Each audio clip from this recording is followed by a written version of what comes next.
नमस्ते प्यारे विद्यार्थियों, गोविंदगढ़ महाविद्यालय और बीए प्रथम वर्ष की ऑनलाइन कक्षा में आपका एक बार फिर से स्वागत है। आप जानते हैं कि हम पिछले दिनों से विद्यापति की रचना पदावली से संकलित कुछ गीतों का अध्ययन कर रहे हैं और उन गीतों का अध्ययन करते हुए हम उनके संदर्भ, प्रसंग और उनमें जो भी काव्यगत, शिल्पगत विशेषताएं हैं उनके बारे में आपसे चर्चा कर रहे हैं। और इसी क्रम में विद्यापति द्वारा रचित पदावली से संकलित किए गए गीतों में से अंतिम गीत आज की हमारी कक्षा में हम शामिल कर रहे हैं। ये गीत है सखी हे कतहु न देखि मधाई। यहाँ इस गीत में जो राधा है वह अपनी सखी से श्री कृष्ण के न दिखाई देने पर, श्री कृष्ण के लौट कर न आने पर अपनी जो हृदय की पीड़ा है उसको साझा कर रही है, अपनी पीड़ा को अपनी सखी को बता रही है और श्री कृष्ण के न होने पर उसे कौन कौन से कष्ट होते हैं उनका वर्णन यहाँ प्रस्तुत किया जा रहा है।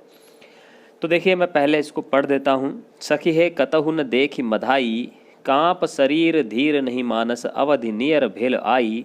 माधव मास तिथि भयो माधव अवधि कई पेय गेला।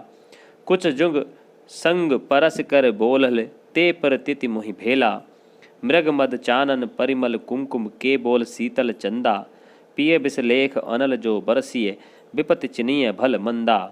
भनई विद्यापति सुर सुन बर जोबती, चित जन झांक है आजे।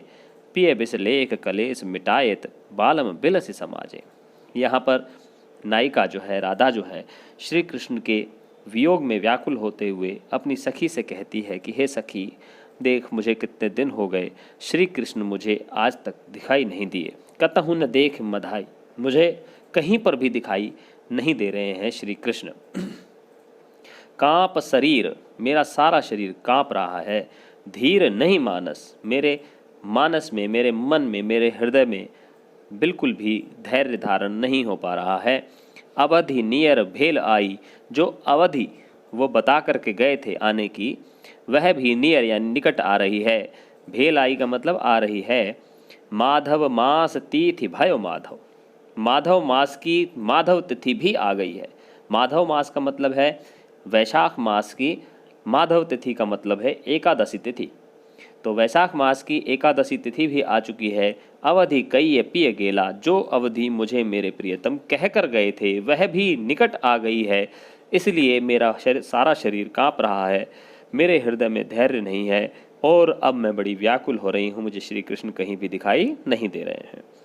आगे कहती है कि कुछ जुग संग परस कर बोलहल, ते पर तिति मोहि भेला।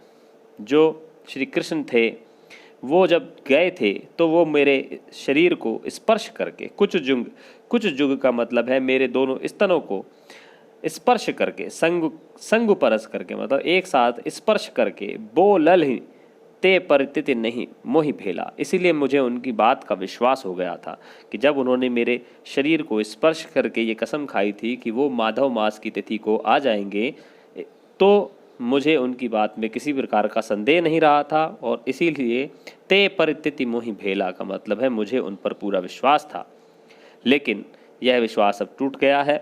मृग मद चानन परिमल कुमकुम, के बोल शीतल चंदा। हे सखी, जो लोग कहते हैं कि मृग मद यानी कि कस्तूरी, चानन का मतलब है चंदन, परिमल का मतलब है फूलों का रस, कुमकुम का मतलब आप सब जानते हैं जो कुमकुम मस्तक पर धारण किया जाता है तिलक के रूप में।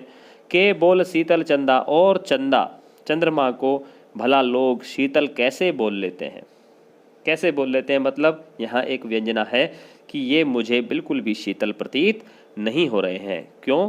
क्योंकि नायिका इस समय विरह की अग्नि में जल रही है और विरह की ये विशेषता होती है कि जब विरह का अनुभव करता है कोई व्यक्ति, नायक या नायिका, तो कोई भी जो शीतल लगने वाली वस्तु है वह नायक और नायिका को कष्ट ही प्रदान करती है और किसी प्रकार की जो उनकी पीड़ा है उसका हरण नहीं होता है। इसीलिए वो व्यंग्य करते हुए कह रही है कि भला ऐसे लोग कौन हैं जो चंद्रमा को, कस्तूरी को, चंदन को, फूलों के रस को और कुमकुम को शीतल कहते हैं। अर्थात मुझे आज ये वस्तुएं शीतल प्रतीत नहीं हो रही हैं। पिए बिसलेख अनल जो बरसिए, पिए के वियोग रूपी आग जो बरस रही है, विपत्ति चिन्हिए भल मंदा। पिए बिसलेख अनल जो बरसी है, पिए मेरे ऊपर तो प्रियतम के वियोग रूपी अग्नि ही बरस रही है, इसीलिए मुझे कोई भी वस्तु अब शीतल प्रतीत नहीं होती। विपत्ति चिन्हिए भल मंदा, और किसी ने सही कहा है कि विपत्ति में ही भले और बुरे की पहचान होती है। आपने तुलसीदास जी की एक चौपाई भी सुनी होगी, धीरज धर्म मित्र नारी आपद काल परखिए चारी। तो भले और बुरे की जो पहचान है वह विपत्ति के दौरान ही होती है। यहाँ पर लगभग उसी अंदाज में कहा गया है कि विपत्ति चिन्हिए भल मंदा। भनई विद्यापति, विद्यापति कहते हैं, भनई का मतलब कहते हैं विद्यापति, सुन बर जोबती। हे श्रेष्ठ स्त्री, हे श्रेष्ठ युवती, तू सुन चित्त जन झांकहूँ आजे, तू आज अपने हृदय में व्याकुल मत हो। पिए बिसलेख कलेश मिटायत, कि प्रियतम तेरा जो वियोग का कलेश है वह मिटा देंगे। बालम, बालम का मतलब है तुम्हारे प्रियतम, तुम्हारे प्रियतम आएंगे और तुमसे विलसी समाजे का मतलब है तुम्हारे साथ रहकर विलास करेंगे, और तुम्हारे हृदय में जो वियोग रूपी क्लेश या कष्ट उत्पन्न हुआ है उसे अवश्य ही वो मिटा देंगे। ऐसी विद्यापति की कामना है।